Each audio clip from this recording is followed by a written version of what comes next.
war a mën a jëriñ football bi fii ci Sénégal le football local tout comme aussi au niveau africain international yow reyanteel yow fexeel góorgóorlu ba dugg intégré instance yi bu boobaa ci ngay gën a mën a amee ba taxaw wax dafa mel ni nga ne rek un gouvernement bi fi ñu fi am est-ce que jotuñu teg beneen gouvernement à côté pour mu défendre les intérêts du Sénégal loolu mënut a nekk lu mënut a nekk moom tam parce que benn kuréel la mën a doon pour gérer benn structure pour gérer benn discipline parce que état mënu déléguer ay pouvoir am à plusieurs structures ci benn discipline sportive kenn rek la ko mën a jox bu doxut ña ko seq les acteurs xool ñoom nuñ koy doxalee wala ou bien ñoom ñu xool comme na ko citoyens yi di defee rek boo tegee sa gouvernement nga gis ne doxut bu élection ñëwaatee nga xool ñeneen ña la doy rek nga teg ainsi de suite ba ngay am yow li nga bëgg. Beneen question bi su ma ko noté bu baax mooy possibilité de revoir le salaire du coach ben oui là je l'affirme ici loolu moom koo xamante ne kañ moom yow objectif bañ la fixé loon jël remporté nga ko déjà c'était faire qualifier l'équipe au mondial mu ñëw remplir loolu ñëwati itamit ni ñu koy waxeeti gàddu coupe bi itamit indi nu ko tubaab di waxee on ne change pas une équipe qui gagne n'est-ce pas nañu jéem a continuer ak moom rek n'est-ce pas boo xool fu ñuy mujj te nag continuer bi itamit aussi ko def lu rëy am lu rëy waaw foo ñu xoolaat ko tamit nag contrat initial bi loolu man ci sama wàll boobu def naa maa ko njëkk a wax sax man mi maa ko njëkk a xalaat ñeenteeli question bi bu mujj bi mooy affaire supporters yi ca Amérique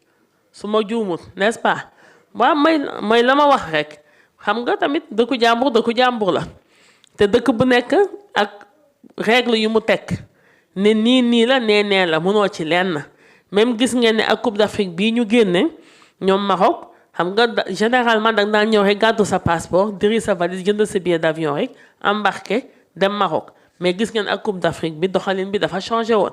balaa nga doon mën a jënd sa billet d'avion wala balaa nga ñu laa mën a embarqué ci avion di nga wane sa benn kii ni nga AVM boobu noonu ñu doon wax et tout AVM loolu la États-Unis itamit déjà ça en temps normal ñoom dañ lay laaj visa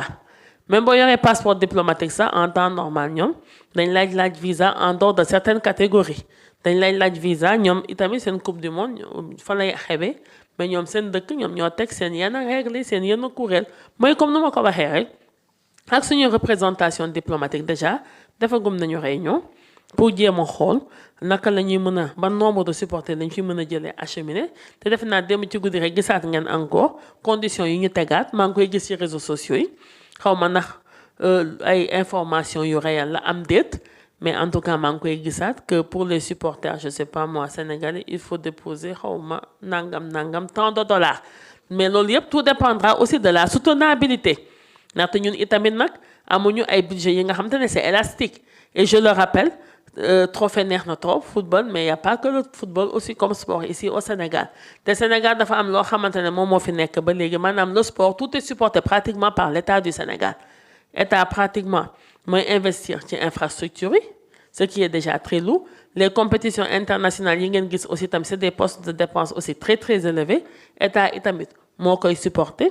ak formation bi tamit ci yenn aspect yi tamit État itamit moo gàddu loolu noonu yépp moo tax nag amuñu budget élastique yi nga xamante ne xëy na on pourra se permettre fixer ma benn limite nag mais dama xam ne rek comme les budgets ne sont pas élastiques peut-être duñu permettre xëy na nombre de supporters bi nga xamante ne moom ngay jëlee fii di yóbbu Maroc di ko yóbbu États-Unis d'autant plus que gis ngeen ne que c'est des conditions très très très draconiennes mais lépp loo xamante ne mën na nekk rek en fonction du contexte et des possibilités financières ñun en tout cas ñun dinañ ko defee parce que nag boo yóbboo équipe foog mu am itamit nag wax dëgg ñu nekk ci ginnaawam nag di ko bàkk nag wax di ko jiñ di ko jey ndax mu gën a mën a xam nga xoggali ko yooyu noonu gën a mën a def dépassement pour mën a am ay résultats nga xam te ne après dafay sedd xol. Voilà pour l'essentiel je crois Madame le ministre les 4 questions qui m'ont été posées n'est-ce pas c'est bien ça articulé autour des sanctions de la CAF à l'endroit du coach Pape Bouna Thiaw. La seconde la mise en place d'instances voilà parallèles pour la défense des intérêts du football. La possibilité aussi de revoir le salaire du coach ainsi que voilà, le déplacement des supporters. Par rapport aux sanctions de la CAF adressées au coach, ça, moi, nous avons déjà échangé avec le président de la fédération et tout ce qui est possible de faire, nous allons le faire. Et voilà, les voies de droit, comme aussi les autres voies aussi, seront explorées aussi pour atténuer ces sanctions. Parce que déjà, il sera privé quand même de s'asseoir sur le banc pendant 5 matchs, ce qui est déjà trop. Et aussi, voilà, il y a aussi une amende aussi pécuniaire. Et ça, moi, je pense que c'est pas dans l'intérêt de notre équipe quand même de voir son coach être assis sur un banc pendant 5 matchs CAF. Et en plus de ça, une amende pécuniaire. Mais comme je l'ai dit tout à l'heure, au début de mon propos, le coach s'est comporté en Sénégalais et le coach a agi en vrai patriote. Et tout ce qui sera de notre ressort, nous, autorités investies de mission de service public, de même que la Fédération sénégalaise aussi, nous ne ménagerons aucun effort pour être à ses côtés, qu'ils soient rassurés en ce sens-là. Et par rapport à la mise en place d'instances parallèles pour la défense des intérêts du foot, bon, nous, on voit pas, moi, je ne vois pas la pertinence, d'autant plus qu'il existe déjà une fédération sénégalaise en charge du football et chargée de faire la promotion de la discipline sur toute l'étendue du territoire national et au-delà aussi du Sénégal. Et ben voilà. Et cette fédération, quand même, est chargée de mener une mission de service public puisqu'elle est délégataire de pouvoir. Et vouloir mettre en place aussi une autre structure parallèle pour la défense du football, ça sera du doublon. Et d'autant plus que l'État, quand même, ne peut pas déléguer ses pouvoirs concernant une discipline sportive à deux entités différentes. Ça, c'est pas possible. Maintenant, si vous estimez, vous, par ailleurs, vous, acteurs du monde sportif, du mouvement sportif, que les intérêts du football ne sont pas suffisamment défendus par l'instance actuelle, là, vous avez le droit d'intégrer cette instance en pensant maintenant par les voies et moyens réglementaires que, voilà, que les autres aussi, c'est voilà où ils sont passés pour pouvoir intégrer cette instance-là. Parce que nous, on se dit toujours, ben voilà, en sport aussi, c'est comme partout dans notre secteur. Hein. Si on veut défendre les intérêts d'un groupe ou bien si on veut défendre aussi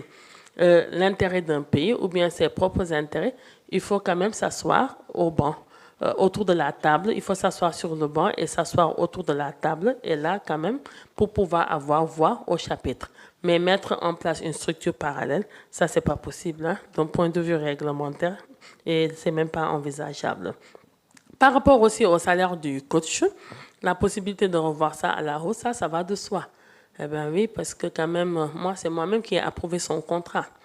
en 2024 avec l'ancienne équipe fédérale sous la houlette de Maître Augustin Emmanuel Senghor. Et comme objectif quand même,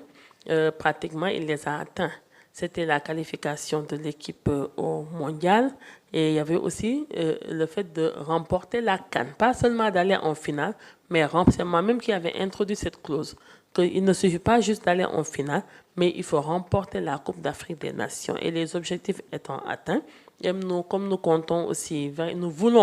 nous aspirons nous aussi à avoir le premier trophée mondial de football, à être le premier pays africain qui remportera le trophée au mondial. Il faudrait quand même placer notre coach aussi dans les conditions optimales aussi de performance pour qu'il y ait au moins l'esprit tranquille, qu'il n'y ait pas de soucis d'argent ou bien des soucis au quotidien. Par rapport au déplacement des supporters sénégalais aux États-Unis, là nous y sommes. Nous avons déjà démarré quand même, moi et certains de mes collaborateurs, quand même, durant même la période de la Coupe d'Afrique, pendant que certains étaient là-bas au Maroc. Il y a déjà